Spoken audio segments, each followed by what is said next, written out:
Well, firstly then, Marcus, welcome back to Yeovil Town Football Club. What's your excitement in taking on the role? God, I've been out of football for a little while now, obviously lockdown as well. And when Chris called me, I just felt like the right thing to do. You know, I've obviously been here before. I feel I can help him. So yeah, can't wait to get going. It's obviously the season's not started yet, but it will soon. What were those conversations with Chris Hargreaves like? You know, he got the job originally, and then he called me a little bit, a couple of weeks before, you know, when he was doing the interviews, and he just said, I might have the job, you know, would you fancy coming down? I was like, okay, we'll get the job first and we'll go from there, you know. So we had loads of conversations, and then he got the job, of course, and then he just called me, what do you think? I said, yeah. So I came down a couple of times in the past 2 or 3 weeks anyway, had a couple of chats with him, had a look around the club. Obviously he hasn't got the feel of a season at the moment. It's pretty soulless, I'd say, because there's no one here, there's no fans, there's staff here but not many.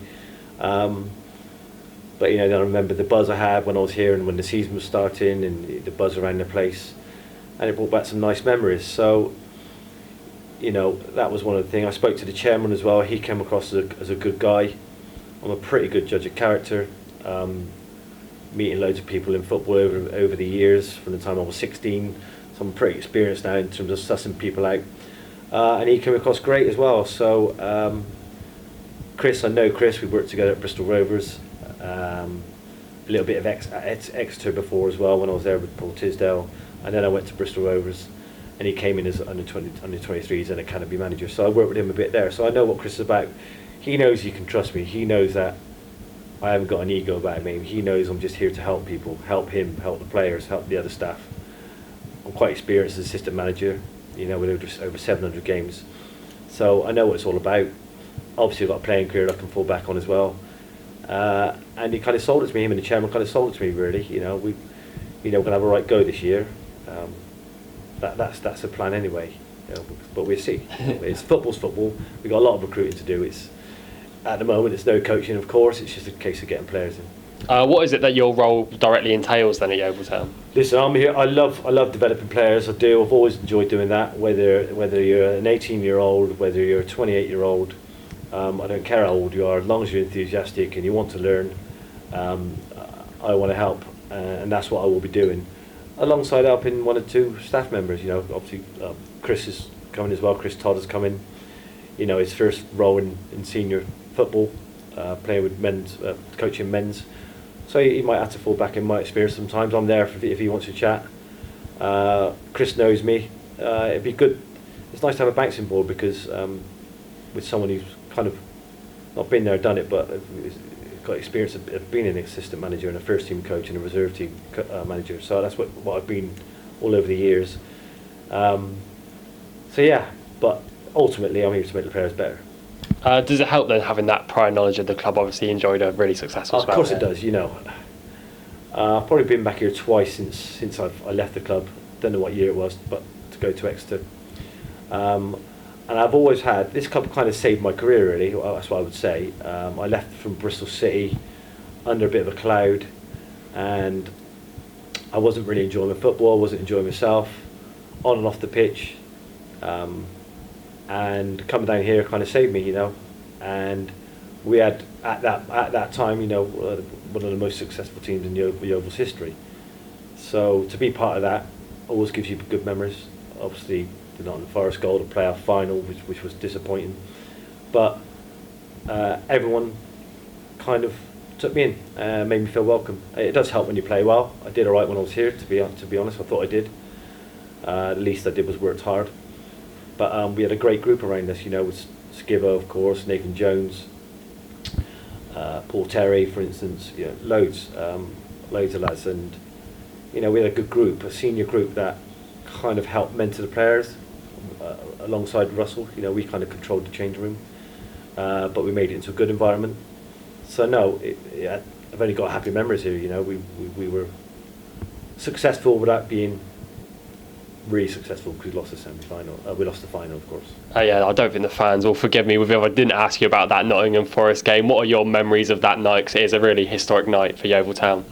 Great. My memories of over the year, really. I remember when we went to Forest in the league, lost. We played them at home in the league, lost.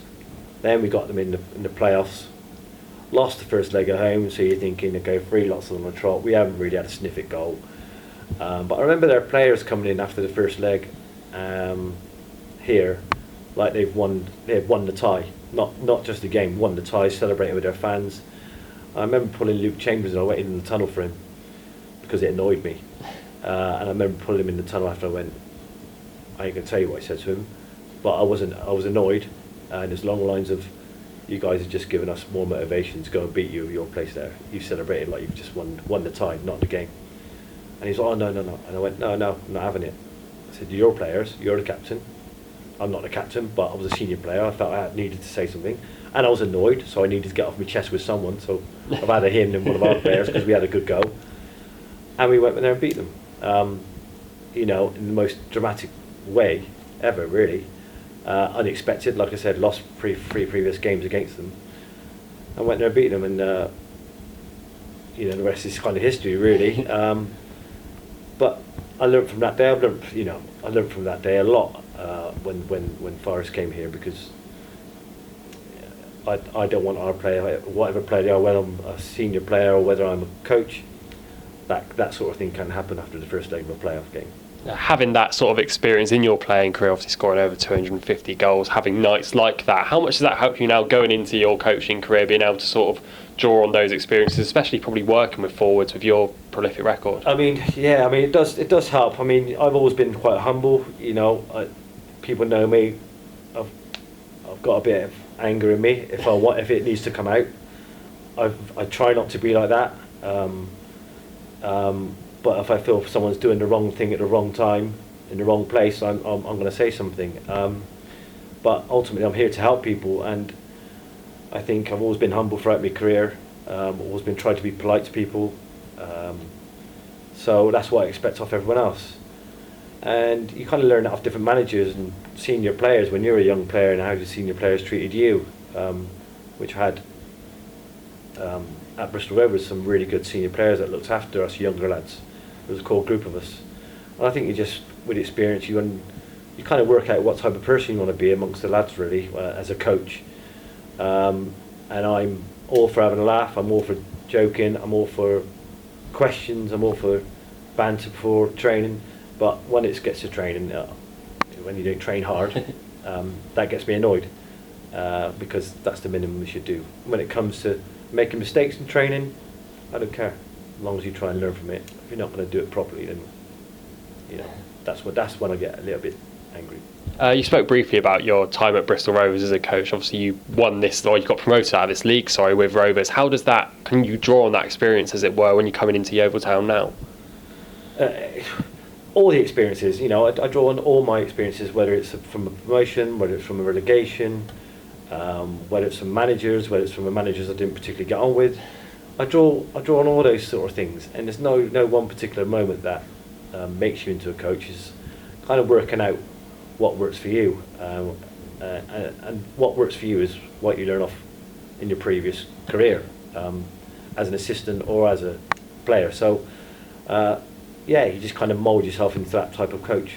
No particular moment that does that, but of course it's nice to get promotions.